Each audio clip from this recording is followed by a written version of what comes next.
Welcome. In front of me I have the new Apple AirPods Max 2, and I'll be going over unboxing along with a quick look at the headphones themselves and give you my thoughts and opinions about it.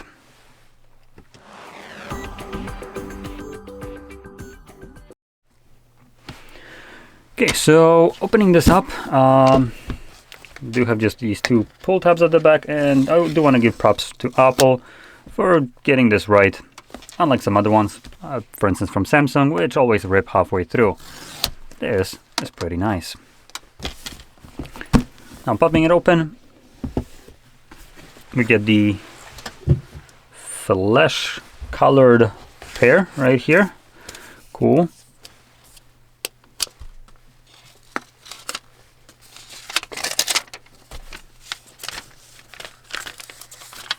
Just kind of get rid of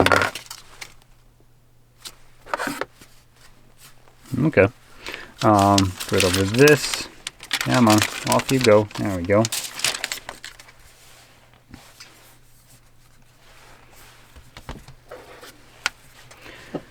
Let's pop these for now in here and move on to, oh, that's about it. Just paperwork, no one cares. And Type-C to Type-C cable. Standard Apple cable. Anyway, just drop that to the ground. Here we have the pair. Now on video, I don't know how well this looks like, but these aren't actually white. At least this isn't. To me, for some reason, on my screen, this looks almost white. This is closer to like a beige, kind of creamy kind of color. So yeah. Now the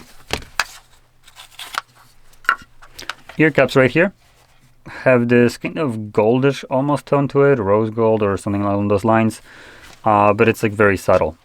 Now additionally, I do want to kind of point out, I think the weight of them has decreased, at least like taking them out of the box. They feel a little bit lighter, though I could be just completely wrong. The casing right here, just a typical one as it was before. Honestly, it feels really nice. It does have a little bit of like a rubber smell to it. The outside here, I think it's just like some kind of rubber. But still, I kind of like the design, though not very good in terms of protecting fully the actual pair, right? So if I drop it in here, you can see there's a lot of exposed stuff here. So in terms of protection, not the best. It's more towards style, and hell, it kind of looks like a purse. So I'm not sure if you're into that kind of look or not. Now, in terms of design, it looks like literally nothing has changed right here. We do have Type-C charging port at the bottom, which I don't know if the original one had this. But we also have the little dial right here, and the ANC button, as they did make it into like a changing of ANC. So you can now have, for instance, adaptive one. Meaning that the pair kind of changes the strength of ANC based on the noise level around you. So I started seeing this in also other earbuds specifically, where they also do that. Like for instance, the Samsung Galaxy Buds, what is it, 4, 5? Hell, I don't remember which ones are the newest ones. But yeah, they also do this. And one of the things that those buds do as well, which I don't know if this actually does it as well, is when you have some kind of sirens for like an ambulance or police, the ANC automatically like makes that noise go through, so it doesn't cancel it out. So you're aware that there might be a, for instance, ambulance heading straight into you to try to isekai you into a better world. Anyway, so the buds, headphones right here. Now some of the features right here are things like the 20 or up to 20 hours of listening time, and up to about 8 hours of listening with noise reduction, or ANC basically. So that's a little bit lower battery life than I would have expected. The price wise, I actually want to talk about the prices. This is kind of expensive pair. Where I'm from, they cost 2,500 PLN, which also if you compare it to the AirPods Pro 3, that is 2.5 times more expensive. Wow, that is freakishly expensive headphones. Let me actually quickly check something. Um,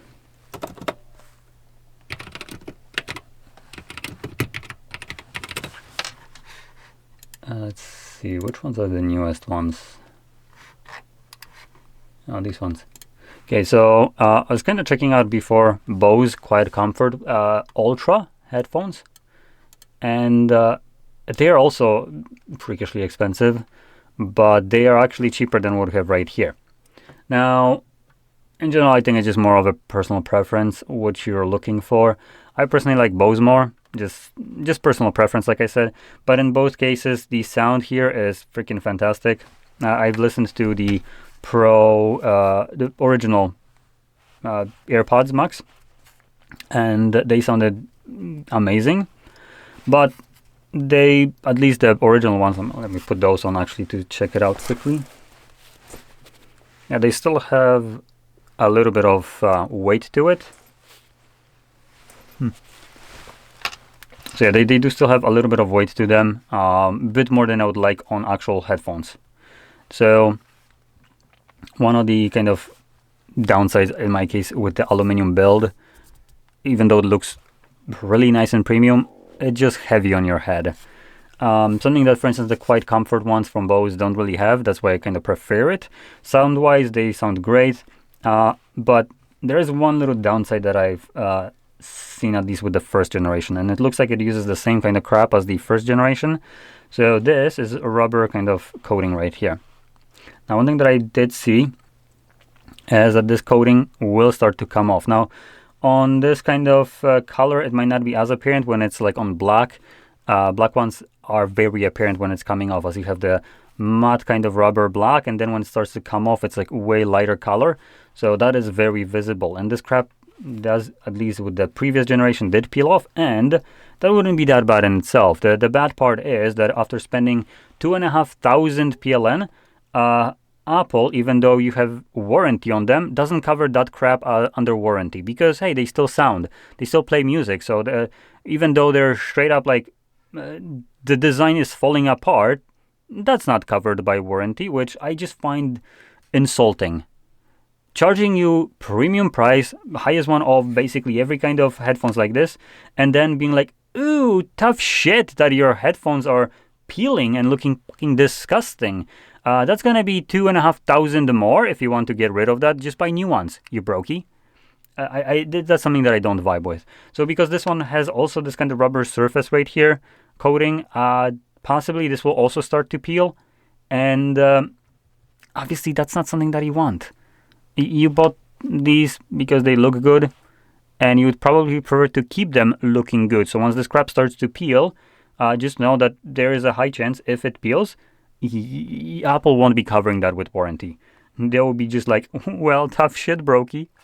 So I would probably be going with something that doesn't really have this kind of problem. Like I said, probably something like the Bose. Though, keep in mind, I'm picking up Bose right here, but that will also probably have other problems, because here we have a mesh, which mesh doesn't really fade or anything like that, right? Well, the Bose Quiet Comfort Ultras use, I think it's pleather right here. Pleather tends to, after some time, start to peel, and usually this part right here isn't replaceable. It's not here either, but hey, when it's pleather and starts to peel, it will look freaking horrid. So at least ear caps you can replace. Usually this kind of part you can't. Here it's not something that you should need to replace, as it's just a mesh. You can just always clean it if it gets dirty, but it shouldn't be peeling, unlike the rubber, which you can't replace. So anyway, if you're not bothered by potential problems with peeling and no warranty coverage, I think they sound great. Also, if you don't mind the weight. I think the weight is one of the bigger kind of things. In terms of noise cancellation, just putting them on and like turns it on. It is pretty hefty noise cancellation. I mean, it is the newer kind of pair, improved over the previous one in any kind of way, with additional kind of tuning to noise cancellation to make it better, and also more adaptive now, which could potentially improve the battery life by just altering the strength of it based on your environment. And obviously, if you're in a quiet room, you might not need as much noise cancellation, so it's going to lower it and give you, because of that, better battery life. So anyway, that's all I have to say about this. Actually, there's one more thing. I want to say the ear caps right here, they are made out of fabric. I think that's probably the best way. They're very soft, and they do feel really nice. And at least in my case, they also isolate sound pretty freaking great. I'm a skinny guy, so usually like right where I have my jawline and under the ear, I would have like a space where some headphones just kind of fail to seal. This one, no such a problem. It seals correctly all the way through around, and it provides a very strong kind of noise isolation when it actually turns it on, which is right away when you put it on. So that's pretty good. Comfort wise, also pretty good, even though this seems like a shallow kind of pad. So I can feel pretty early on just the frame of it, but it's not something that I get to experience while wearing it. Now obviously I think this is about the same kind of design as the previous one. I would approach, I presume, if it ain't broke, don't fix it, which that's fine. So if you were a fan of the first ones, you probably will be a fan of these ones as well. So one more thing that I do want to point out is if you have the old ones, should you upgrade to them? If you really want to, probably. But in general, I don't think it's worth spending another like $2,500, or in this case, what is it, like $800 probably? Maybe a little bit less. Let's actually quickly check. I'm curious how many US dollars that cost. Get rid of the freaking PL from there. And we're looking at, oh no, it's like $550. Okay. So $550 for these in US. Now, that is without tax, by the way. So with tax, it's going to be like what, 620 probably, something along those lines. So anyway, if you have the old ones and they still work great, they still aren't falling apart for you, probably just wait till they break for you. As I said, if you have them working fine, there is no real reason to upgrade it. You do have improved ANC, and you do have the kind of not active, the smart ANC, where it just kind of tunes it based on the environment. But in general, if your previous ones still work, that's not really that worth upgrading and spending additional money, as they are basically almost identical to the previous ones, other than those small little changes. So if your old ones are falling apart, this is peeling, it's pissing you off, then obviously you can upgrade it to this one. It would be a good pick. Or you can always check out some other ones. Though keep in mind, I'm saying check out other ones, but if you're stuck in an ecosystem of Apple, you might as well go for these ones. At least they're working interchangeably with all Apple things pretty flawlessly.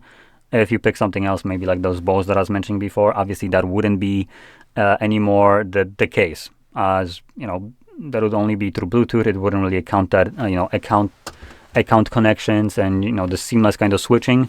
So this could be potentially much better for you in this specific use case scenario.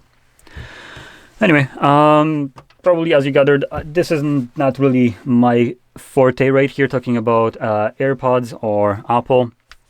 So I'm just trying to do my best and give an opinion from a person that is outside of the Apple ecosystem. So I try to be fair to it, objective. I'm not trying to hate on this one, as I know that they have appeal and they do sound pretty damn good. I just find this one problem of the price, like a brokey. I just find it a little bit too high for what this is. Too high, along with the drawback of the quality having weight behind it. I think I would prefer something that is a little bit lighter on my head. That is also a factor for me. As when you're using this, having something that has weight, it carries momentum. So when running, you will have them, bob around and all that. So having lighter ones will kind of reduce that problem. But all in all, they're still a solid pair, just like they were before. Now, with that being said, I hope you found this very helpful. And if you did, don't forget to hit like, subscribe, and thanks for watching.